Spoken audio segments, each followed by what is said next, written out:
Welcome to Dainik Savera TV. Bollywood के मशहूर actor Arshad Warsi, जिन्हें हमने जॉली एलएलबी, गोलमाल अगेन और भी कई फिल्मों में देखा, हाल ही में एक्टर और उनकी पत्नी और उनके भाई इकबाल वारसी एक बड़े विवाद में फंस गए हैं।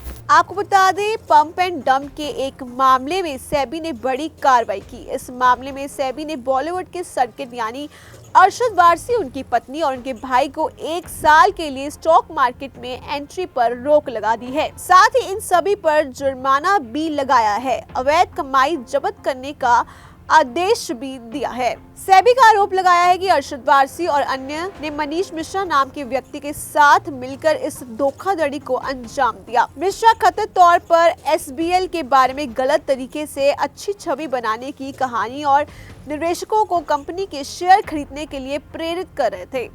सेबी को मनीष मिश्रा और अरशद वारसी की चैट भी मिली, जिस बीच आरोप लगाया कि अरशद वारसी को पता था कि मनीष मिश्रा शेयर में स्ट्रक्चर ट्रेड कर रहे हैं। हालांकि वारसी, उनकी पत्नी और उनके भाई ने दावा किया है कि वे शेयर बाजार में नए हैं और इसकी बारीकियों से वाकिफ नहीं हैं। उन्होंने ये भी कहा वे मनीष मिश्रा द्वारा की गई कथित धोखाधड़ी के शिकार हुए हैं और उनके द्वारा निर्देशित ट्रेंड के कारण उन्हें काफी नुकसान हुआ। सेबी ने पाया कि अरशद वारसी ने 41.70 लाख रुपए का मुनाफा कमाया था और उनकी पत्नी ने 50.35 लाख रुपीस का मुनाफा कमाया और अब शेयर बाजार में कमाई नहीं कर पाएंगे अरशद वारसी।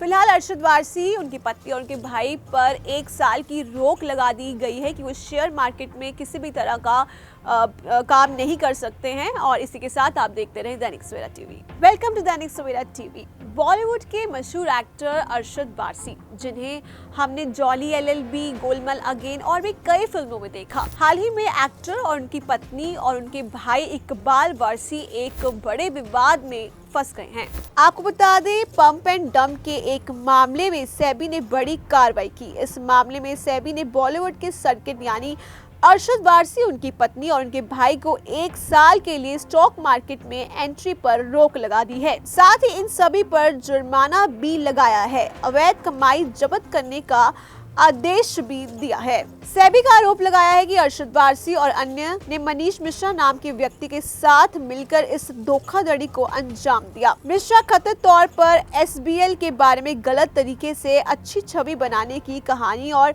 निवेशकों को कंपनी के शेयर खरीदने के लिए प्रेरित कर रहे थे। सेबी को मनीष मिश्रा और अरशद वारसी की चैट भी मिली, जिस बीच आरोप लगाया कि अरशद वारसी को पता था कि मनीष मिश्रा शेयर में स्ट्रक्चर ट्रेड कर रहे हैं। हालांकि वारसी, उनकी पत्नी और उनके भाई ने दावा किया है कि वे शेयर बाजार में नए हैं और इसकी बारीकियों से वाकिफ नहीं हैं। उन्होंने ये भी कहा वे मनीष मिश्रा द्वारा की गई कथित धोखाधड़ी के शिकार हुए हैं और उनके द्वारा निर्देशित ट्रेंड के कारण उन्हें काफी नुकसान हुआ। सेबी ने पाया कि अरशद वारसी ने 41.70 लाख रुपए का मुनाफा कमाया था और उनकी पत्नी ने 50.35 लाख रुपीस का मुनाफा कमाया और अब शेयर बाजार में कमाई नहीं कर पाएंगे अरशद वारसी। फिलहाल अरशद वारसी, उनकी पत्नी और उनके भाई पर 1 साल की रोक लगा दी गई है कि वो शेयर मार्केट में किसी भी तरह का काम नहीं कर सकते हैं। और इसी के साथ आप देखते रहें दैनिक सवेरा टीवी।